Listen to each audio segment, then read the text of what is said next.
Hello, my name is Dr. Patrick Gentempo. If you are involved in the chiropractic profession, then you probably know who I am. This communication is of vital importance to DCs who have practices even partially dependent on third-party pay. 1983 was the year I started as a practicing chiropractor. Since then, I have started several successful businesses in the profession and have been involved in the highest levels of politics and leadership. If I were to identify what my unique ability is that has led me to success, it is being able to look ahead and anticipate trends and events. I see many opportunities for DCs in today's market, and I also see some very disturbing cautionary signals. One of the greatest concerns I have today, that I see unmistakably as a death threat to many practices and careers, is dependency on third-party reimbursement. This is not a new issue. I have been raising concerns about it since the early 1990s, but it is about to go into new territory. Please understand, I have no interest in trying to scare you.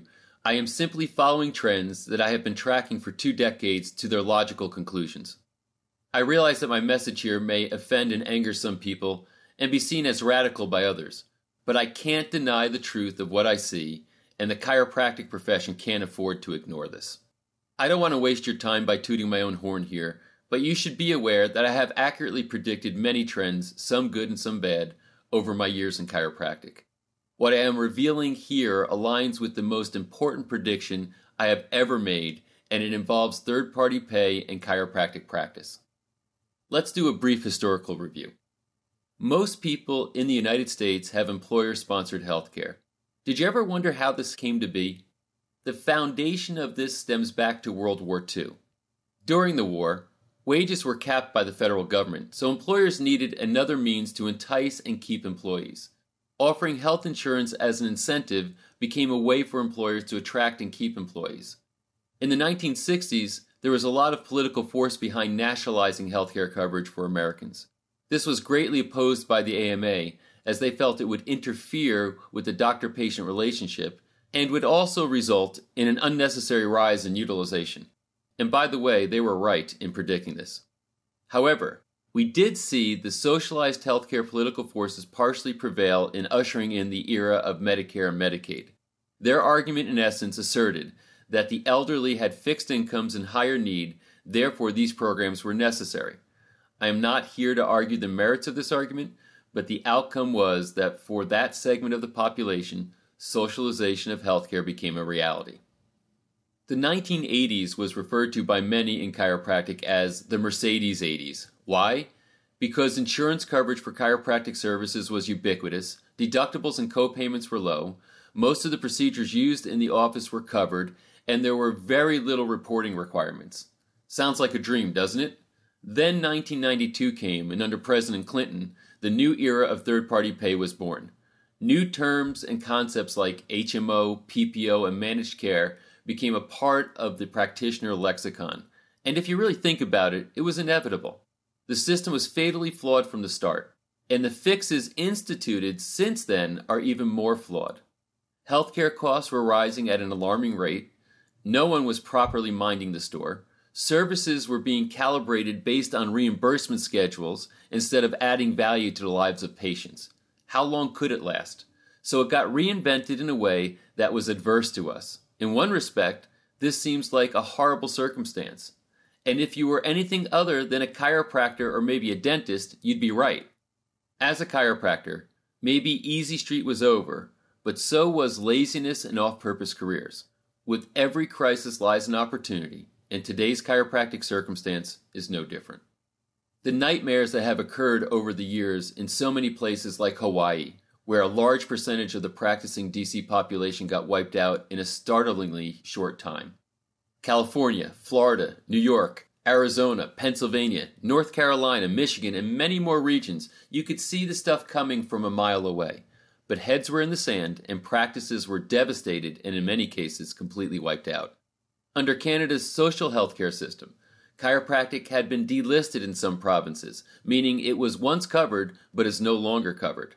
I didn't predict when and where in these cases with our colleagues north of the border, but I will say in a generic sense, with social programs, it is only a matter of time. Anticipation is the key to success in any business, which is why you should continue to listen to this message. And I know some of you right now are thinking to yourself, but reimbursement is great where I am. And that, my friend, is a tragically flawed mindset and business strategy. Compared to 5 years ago, the percentage of average chiropractic practice revenues that were collected from third parties has reduced a good bit. That's the good news. The bad news is there is still way too much dependency on insurance, and there is zero doubt that a storm is brewing and the probability of a negative impact on chiropractic practices is very high. Here are the facts.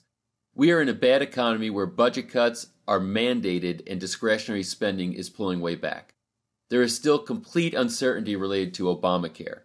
It may or may not survive in its current form, and even if it does, I don't think it will be very generous to chiropractic services. The war over it has been and will continue to be bloody, as neither side is going to give up easily. Also, if you read the legislation, and I have, you would recognize that almost every important paragraph starts with the phrase, quote, "the Secretary shall." Do you know what this means? It means that whoever the Secretary of Health and Human Services is, has complete discretion over key aspects as to how this law gets implemented. This creates even more healthcare provider reimbursement uncertainty, and uncertainty is something that none of us can afford right now. And have you noticed, with everything being discussed and considered related to this, that no one is talking about the needs or rights of the providers?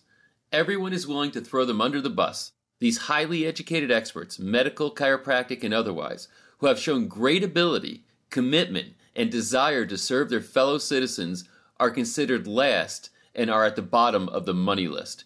It sickens me even to say it, but it is important to know where you stand. What do you think the future is? Do you think the prospect of third-party reimbursement is bright? Work comp, PI? Maybe hire an MD to bill through to see if you can get better reimbursement results? Are you willing to invest your career and future in that?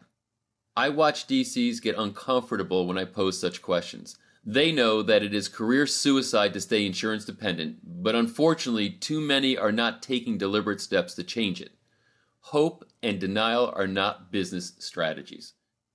Even though it is necessary to know reality, it is depressing to even talk about this data. So let's examine the positive side of all this. You might be thinking, what? There's a positive side?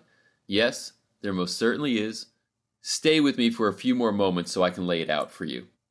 A sentiment most in the insurance game feel, and some of my audiences will admit out loud in public, is this. Focusing on providing patients with services that are compliant with insurance coverage just feels, how can I say it, off purpose. Why?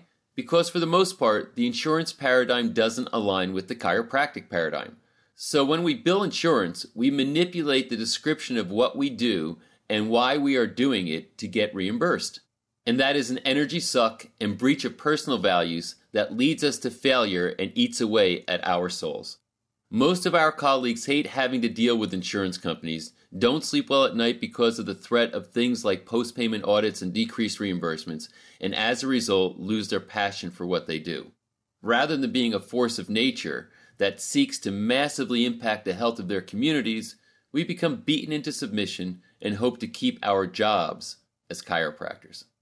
But there is a very real alternative to this scenario that is a true movement that is sweeping the profession.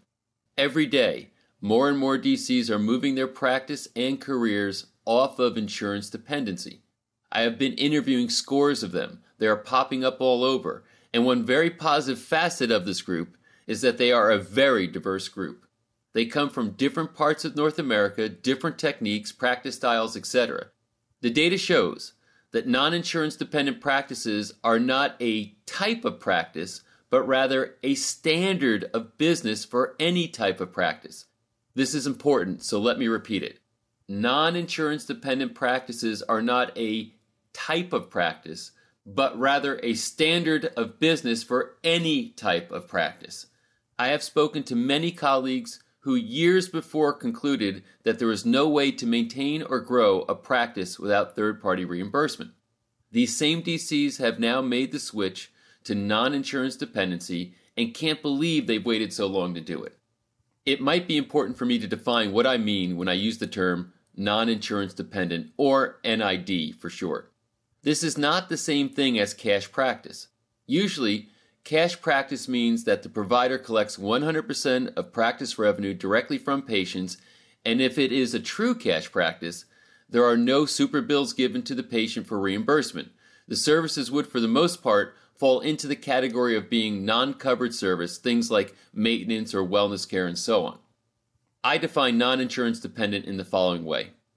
If insurance went away tomorrow, your practice wouldn't go away with it. I think getting to a pure cash practice is a great destination, but the journey there is through conversion to non-insurance dependence. From a statistical standpoint, I define an NID practice as one that collects at least 75% of its total revenue from the patient and 25% or less from third parties. There is a distinct, regimented process to get there. I have studied it for years, and we have created a movement within the profession called Freeform to facilitate this. Dr. Troy Dukowitz is a well-known chiropractor in Southern Illinois. Not only does he own a very successful non-insurance dependent practice, but he has coached numerous other chiropractors for years through this transition. Together, we have combined our experience, expertise, and very strong desire to create Freeform Chiro LLC, an entity whose clear purpose is to end insurance dependency in chiropractic, period. And that starts with you. Here is what we are committed to. Getting our Freeform members to a minimum of 75% collections directly from their patients and getting 75% of the chiropractic profession off of insurance dependency in the next 5 years. We have identified a 7-step process to make this happen. And it is a process. I don't recommend anyone going cold turkey into non-insurance dependency. I have seen it, and it isn't pretty. The speed of the process is really up to you and your needs. One thing we know for certain, the Freeform process works to get you off of insurance dependency and will be a major upgrade to the way you practice. And in addition to the 7-step process, there are critical practice tools and other assets vital to the NID practice. I refer to DCs who are off of insurance dependency as anarchists. An anarchist is a person who seeks to overturn the status quo and excites revolt against established rule, law, or custom. At Freeform, we have created the Anarchist newsletter, where we profile these colleagues and include a concise interview with them that digs into why and how they are doing it. It's free to subscribe, and I think you'll find a lot of valuable information and inspiration there. To learn more and sign up for Freeform and to receive the Anarchist newsletter, go to www.freeformchiro.com. To be or not to be insurance dependent is the most important business decision you will ever make in your career. Choose well. I thank you for watching this message.